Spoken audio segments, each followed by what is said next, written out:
Hey, true crime fanatics, this is Claire. And I'm Andy. You're tuned in to the Homicide Hobbies podcast, which is a podcast for people who love to hear about the horrendous crimes that people commit. Enjoy. So what do you have for us today? Today's case will be a difficult case for some people. We'll discuss the death of a 1-year-old child. Side note. Hold up. No, for somebody who does not like the kid death ones, you sure are on a roll. So I found this case when you were doing your SIDS cases. And this one, I don't know, it kind of I found slightly alarming. So I decided that we would address it. And realistically, it's one case, but I have several that I'm going to reference to you. Yeah, we'll get into it. But side note, did you know there's more than 1,000 cases of shaken baby syndrome each year, but only roughly 100 of those 1,000 are ever convicted? That seems a lot lower than I would have thought. Right. No. 1,000 shaking babies? That's it? That become cases. But how many babies die a year of shaken baby syndrome anyway? It's a legitimate question.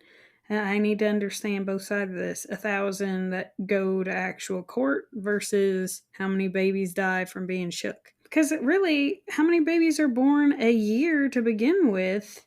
It doesn't sound like too many babies. So an estimated 1,200 to 1,400 children are injured or killed by being shaken every year in the U.S. Some of them don't die from the shaken baby. They come back. I wonder how many have permanent injuries. I don't know, but if you go to health.ny.gov, they claim 1,000 to 3,000 children suffer from shaken baby syndrome each year. 1/4 of the victims will die.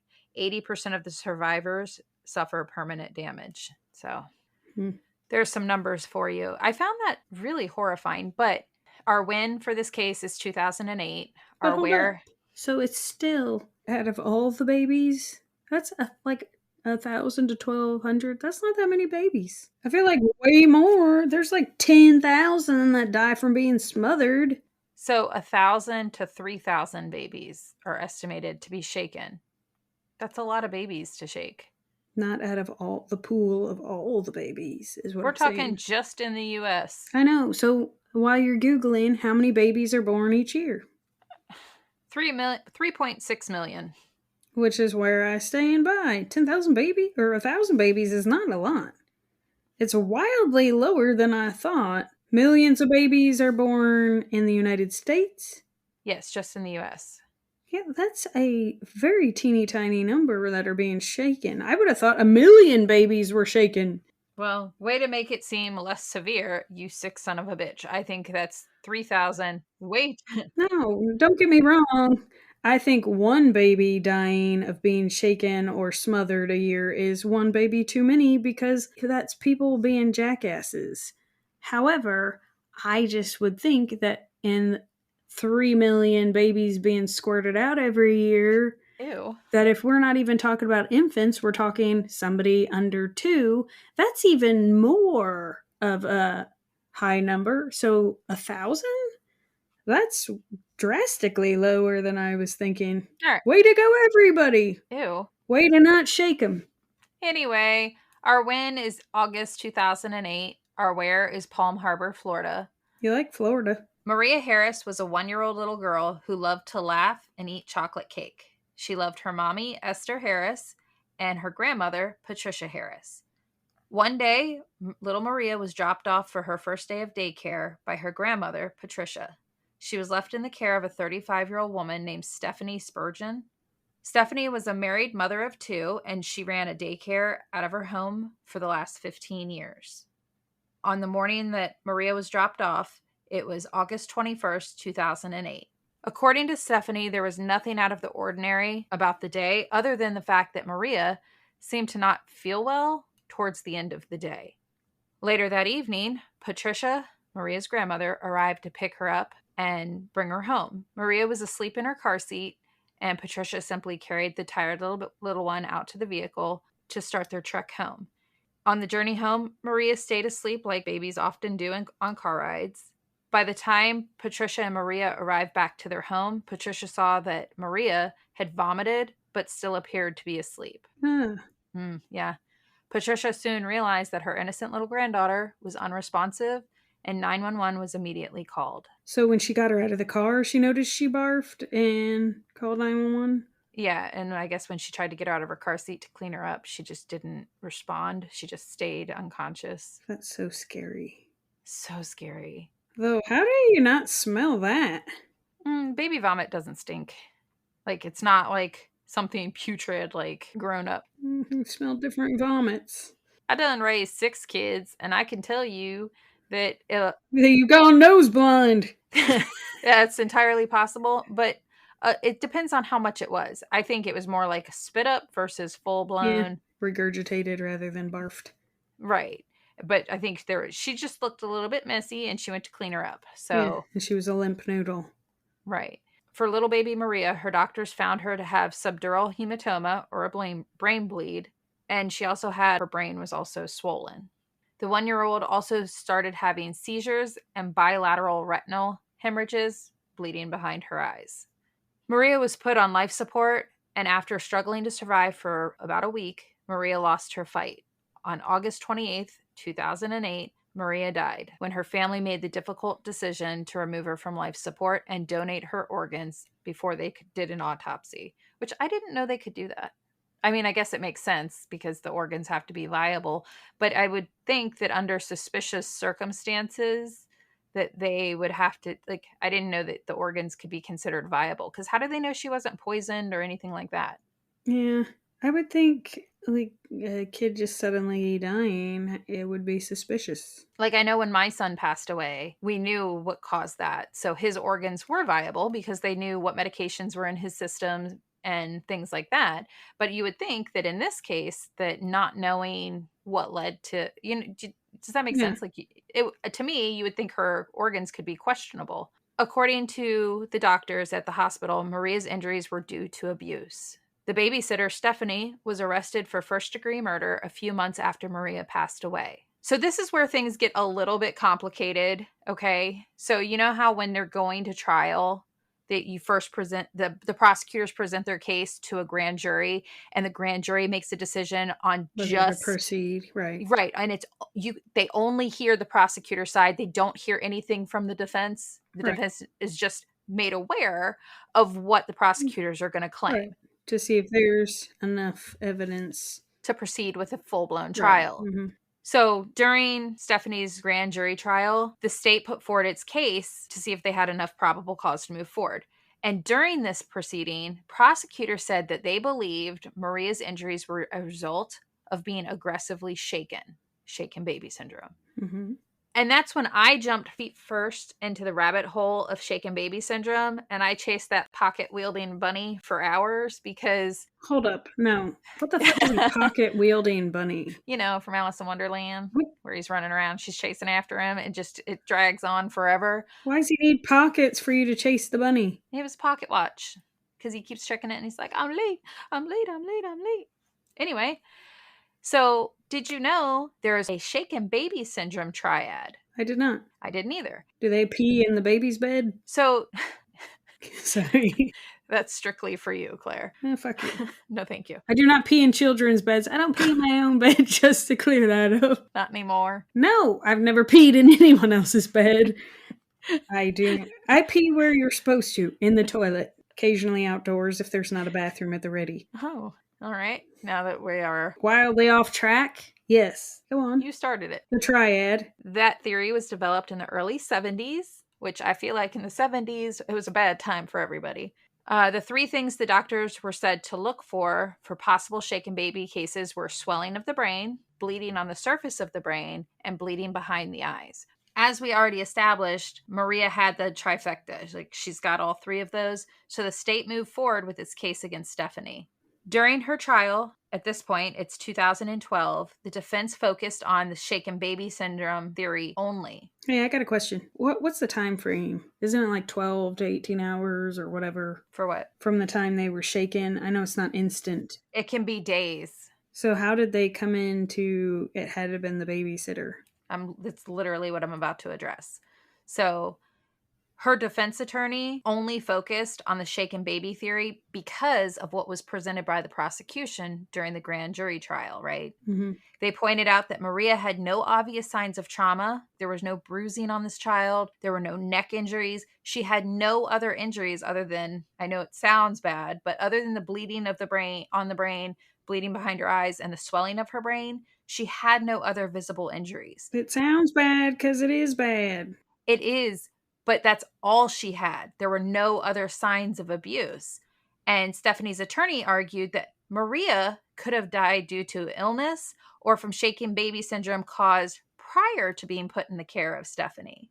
And like I said before, originally the prosecutors were going to argue shaken baby syndrome, but because they decided against it, they pointed out that because it was pointed out that anyone could have abused the baby, and then it could have been just a coincidence that she was left in Stephanie's care, and that's when she passed away. Mm-hmm. So instead of shaken baby syndrome, the prosecution changed its mind and argued that yes, while Maria did not have any broken bones, scrapes, or neck injuries, Maria's injuries were most likely caused by being thrown against a soft surface, such as a mattress or a sofa, repeatedly. Repeatedly? Yeah.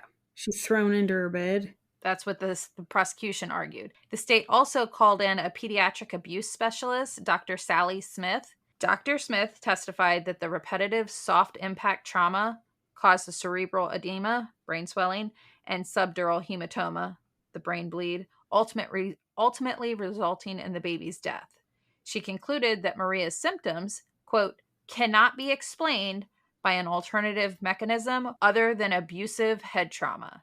That is what this doctor, who supposedly specializes in pediatric abuse, testified to. In 2012, after 21 hours of deliberation, a jury found Stephanie guilty of manslaughter, and she was sentenced to 15 years in prison. However, Stephanie has professed her innocence since day one. And like I said in the beginning of this, she ran a daycare and had 2 children of her own. She ran that daycare for 15 years, and there was never an issue. So why Maria? I realize it only takes 1 day for somebody to snap. Right. But she kept saying, I am innocent. I did not do what I am being accused of. Well, so if she's got a daycare, then how are there not witnesses to that effect? The daycare is being run out of her home, so it's more or less her babysitting other people's children. But how many kids, and are they all under 1? Like, this sounds like poor defense. So in 2018, Stephanie was granted a new trial based on new evidence. That new evidence being a review of the diagnostic tests. What year? 2018. So she's served how much time? She had ended up serving roughly 7 years of her time so far. Weeks. And actually, by the time it's all said and done, it's 9 years because I don't think she bailed out once she was arrested in 2008.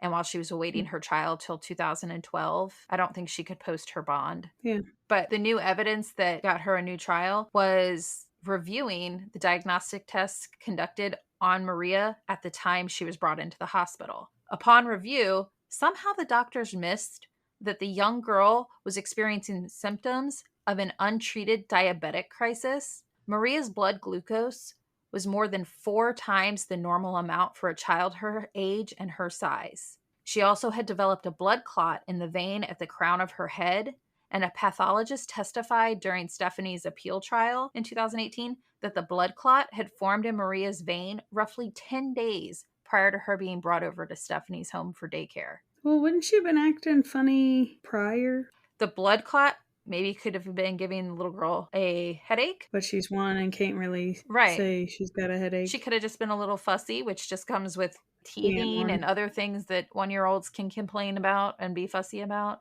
But then also it could have been completely unnoticed because just like with I know it's different, but just like with like a brain aneurysm, you can go with no symptoms and then have it rupture. Also, during her appeal trial, a biochemical engineer from Michigan also testified that after conducting tests with infant-sized dummies, no matter how many times Maria could have been dropped or thrown onto a mattress, her injuries could not have been sustained the way prosecutors originally claimed. Without a bruise? Well, it would have caused some sort of like whiplash injury. There would have been neck bruising or something. What a crazy job to have. That you throw babies? Yeah, this dude literally spent who knows how much time throwing infant-sized dummies to see if he could replicate the infant's deadly injuries. With the theory that the state originally gave of Stephanie throwing Maria against a soft surface to cause the injuries, the Michigan expert determined that it would take 1,000 pounds of force to be exerted to cause the internal injuries that Maria had. Did she work out? But with that level of force, she would also have external injuries, which everyone agreed Maria did not have. So to put that in perspective, the average person, Stephanie is an average female, and no, she did not work out. So she looked like your average 45-year-old mother of two that stays home and does daycare. Yeah. Not a bodybuilder that looks like she can throw a child at 1,000 pounds of pressure. And the average person can exert around 200 to 300 pounds of force by pushing or pulling without the use of tools. So there is a drastic difference in the amount of force that the average person can. She's not going to be able to pick up an infant and chuck it with 1,000 pounds of force. Yeah. So the appellate court heard about how Stephanie's attorneys also failed to challenge the state's case. And Stephanie's original attorneys felt that because the state's soft impact theory was such bullshit, that it didn't need to be contradicted. Which, what the heck? And also, Dr. Smith had told the jury that the medical community has extensive experience according to the injuries that Maria exhibited, and that it was proof, based off of her experience, that it was soft impact related injuries. The court's opinion noted that with new testimony from the two experts for the defense, the state's theory on how Stephanie would have had to abuse Maria to result in the injuries she suffered from were impossible. Stephanie was elated when she was granted a new trial by the panel of 3 appellate judges.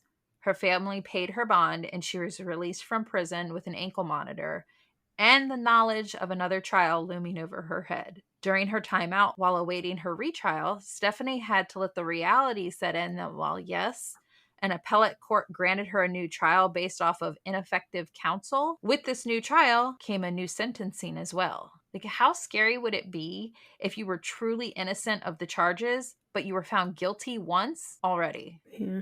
At this point in time, Dr. Smith had received the reputation among critics of being too quick to diagnose a child with abuse as the cause of injury or death. And that's according to a 2019 USA Today investigation and the Sarasota Herald Tribune.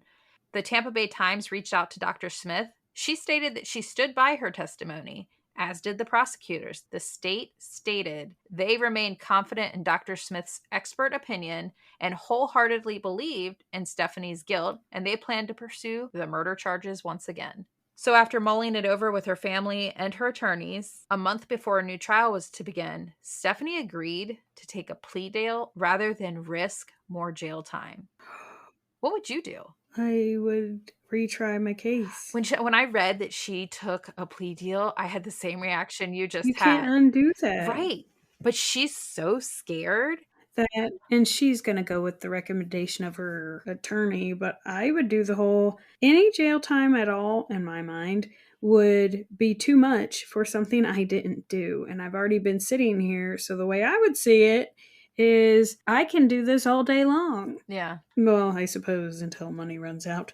But the second you do a plea deal, you admit, I guess there can be the plea deals where you agree to a sentence. However, you can still say you're innocent. So in October of 2021, Stephanie's guilty plea came with a caveat. In court, a caveat is basically agreeing to take a plea under certain conditions. In Stephanie's case, she was pleading guilty, but maintaining that she is innocent and agreeing to take the deal rather than risk another conviction and more prison time. After serving nearly 9 years in prison, Stephanie stood in court in front of Maria's mom, Esther, and grandmother, Patricia, and pled guilty to being responsible for the 1-year-old's death with a manslaughter charge that will forever be on her record. Stephanie was sentenced to jail, but given credit for time served, and she would not have to see one day again behind bars. She was able to have her ankle monitor removed and walk free from the courthouse, or at least as free as you can be at that point, with a manslaughter charge on your record forever. I feel so bad for this woman because her kids, she missed out on raising her children. How old were they when she went to jail, do you know? So for the most part, they try to keep the kids out of it. Yeah. Well, I wasn't sure if they just I'm gonna guess like they were if they teenagers, were like preteen, like between the ages of 10 and 15-ish. yeah.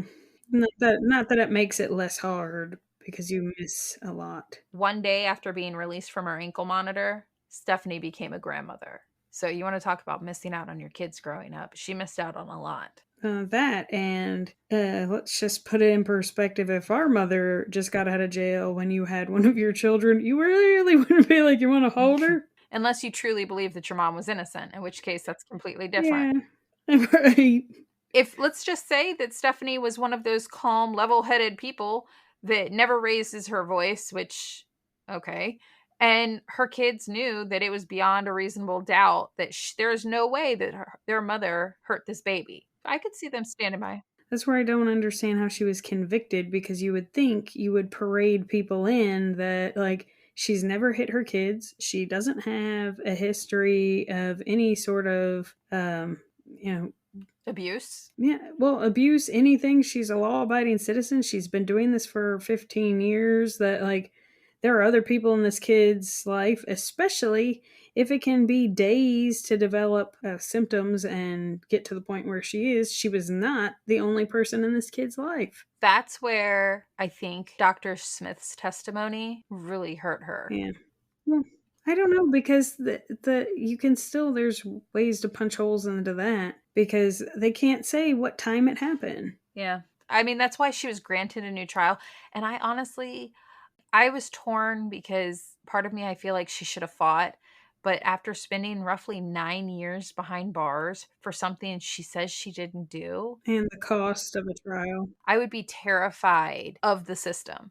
Because if you were innocent but found guilty, how scary is that? Because if you trusted the system in the first place and you were found guilty, that would be terrifying. But Esther, Maria's mom, who's now 30 at this point, said, quote, "It's been 13 long, excruciating years. And then to finally have her plead guilty, it's unbelievable that it came out of her." Who said that? The baby's mother. And I don't know. I feel for both sides, because if Stephanie's guilty, it's sickening that she's free. However, if she's innocent, like I said, it'd be devastating to be locked up based off of theories that were developed in the 70s. Yeah. That's where this case reminded me of how your cases that you've done quite a bit of the coroners who we've seen Not doing a good job. all too often that say it's SIDS is the cause of death. Apparently, doctors can also claim child abuse if they choose between accidental versus intentional. There were so many reports that I read that they look at the situation as a whole,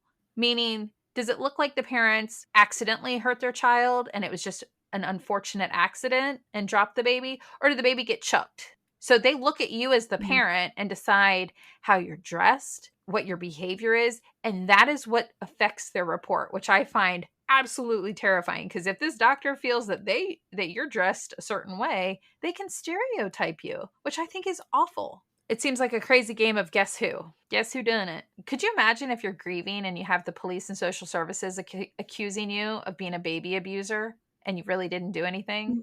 Well, so what came about? So I'm confused that you brought up the whole diabetic thing and she got a blood clot So that in information, mid-trial. along with the fact that her attorney was ineffective and did not present any type of argument against the state's soft tissue. So she got that new evidence entered, which would have granted her a new trial, but she put in a plea deal instead of running through another trial. Right. And I feel like that was said because the time it would take to actually schedule a trial, I feel like, would be her sitting in jail until her trial date came up. And all the while, she's got a grandchild on the way. Well, she was out on her ankle monitor. So I don't understand why she didn't fight it. I think she was just scared.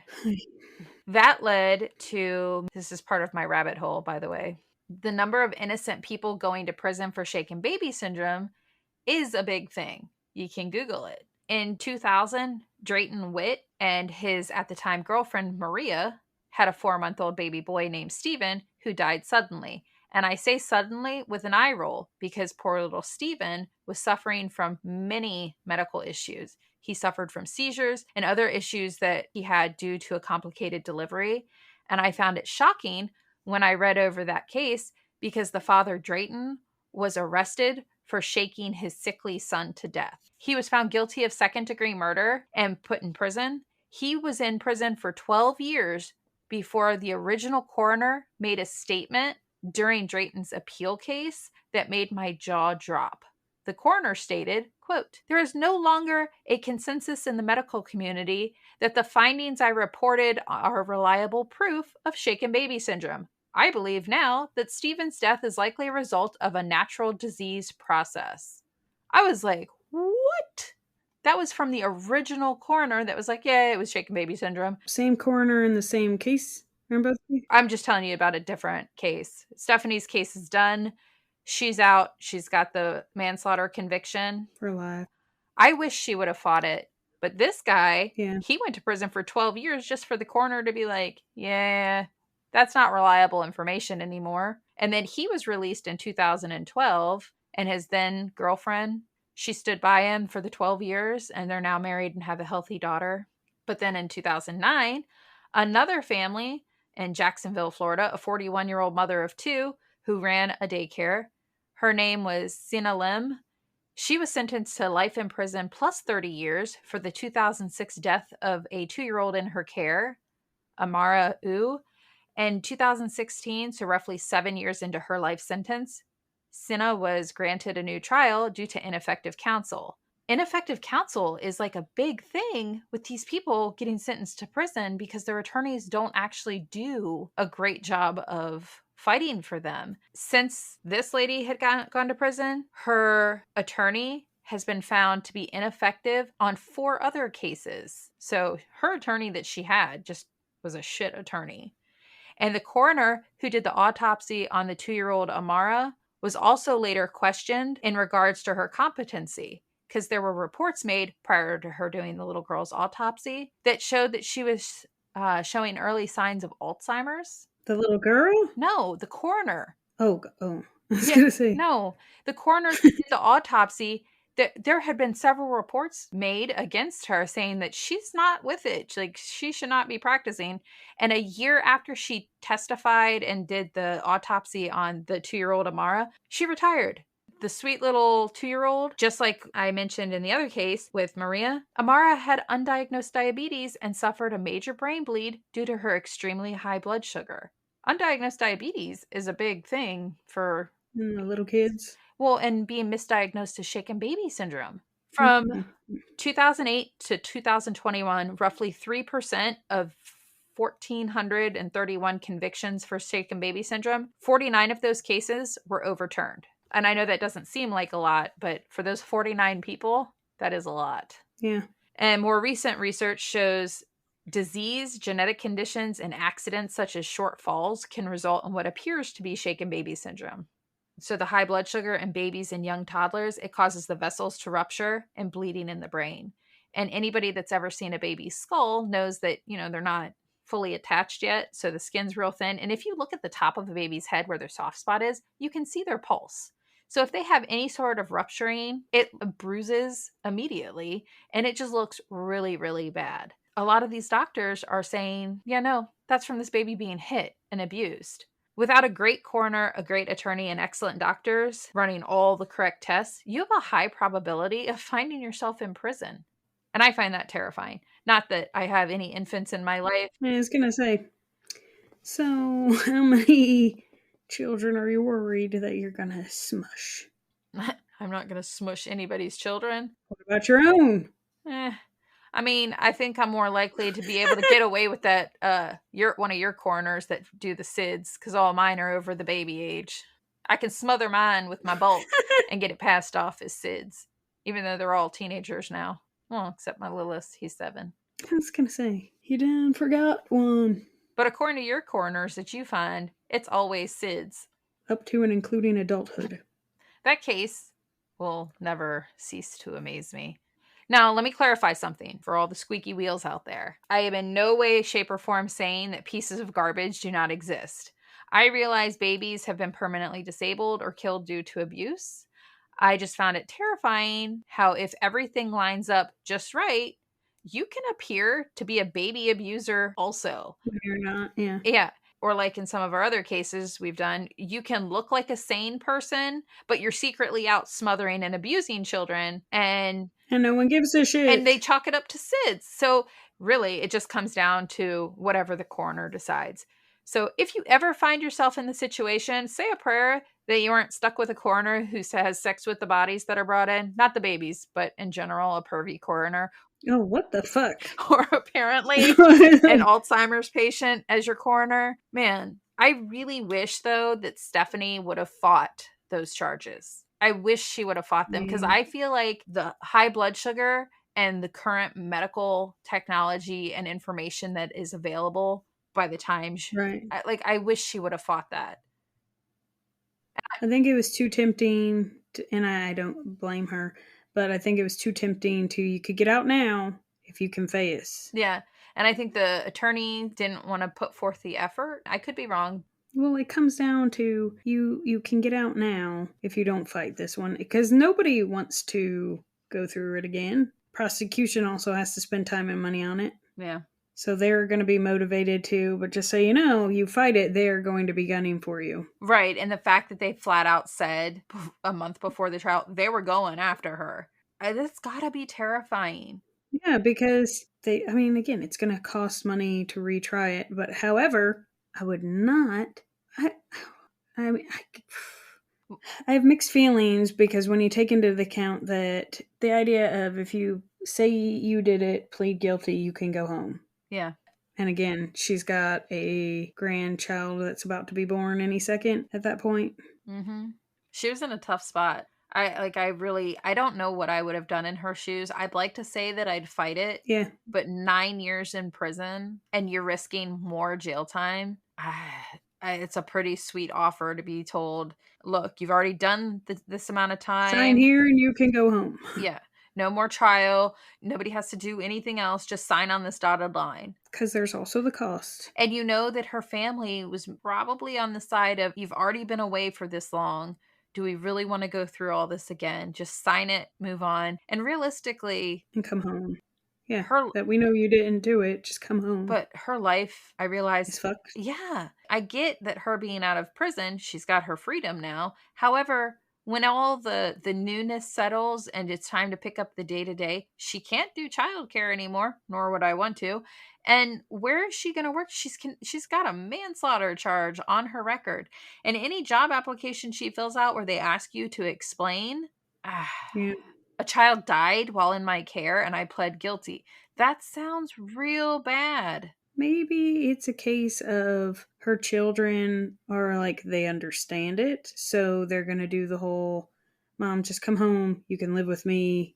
We know you didn't do it. I'm going to need help with the baby. And it's like, she's not going to be working, you know? Yeah. But that means she can never pay for anything ever again unless her kid is going to give her an allowance. You know what I mean? But she's home.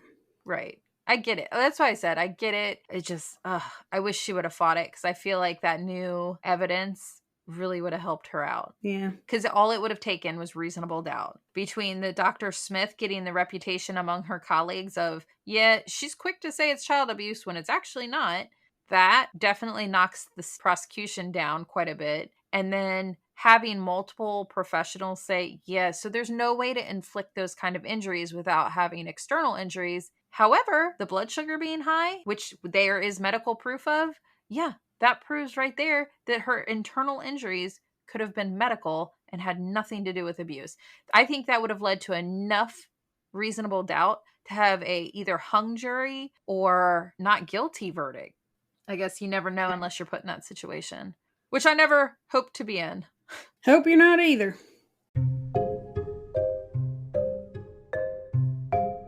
Thank you for listening to Homicide Hobbies. I'm Claire. I'm Andy. Follow us each week to get your fix of the atrocities that occur in true crime. And don't forget to tell people about us and rate us if you like us. But don't rate us if you didn't. Just change the channel.